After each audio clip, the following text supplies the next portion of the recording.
Ama sen üret, ne sağ üretmeklere yaraşır.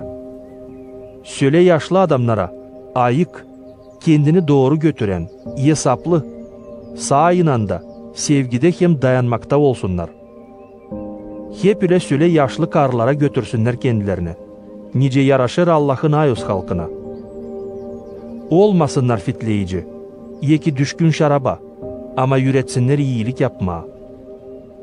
Üretsinler genç karıları, kocalarını hem uşaklarını sevmeye. Olsunlar hesaplı, pak, yevciman. Yön versinler kocalarına, ki Allah'ın sözü kötülenmesin. Hep ile genç adamları üret, hesaplı olsunlar. Her bir iş üzere göster kendini örnek iyi işler yaparak. Üretmende pak ol, kendini doğru götür, hesaplı ol. Söyle sağ laflar, anglarına kimseyi mana bulamar. Ki bize karşı denkleşenler bir şey fena söyleyemesinler, da utanmış kalsınlar.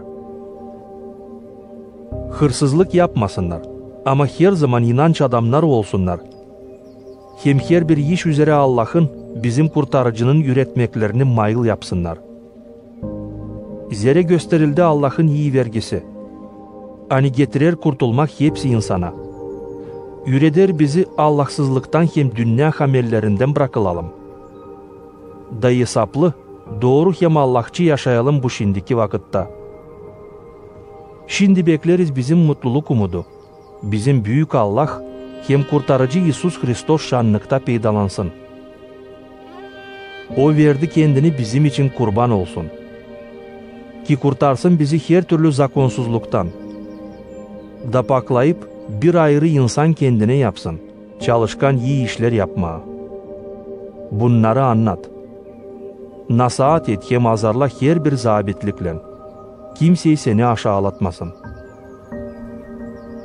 Pavli'nin Kiadı Tita 2. bölüm.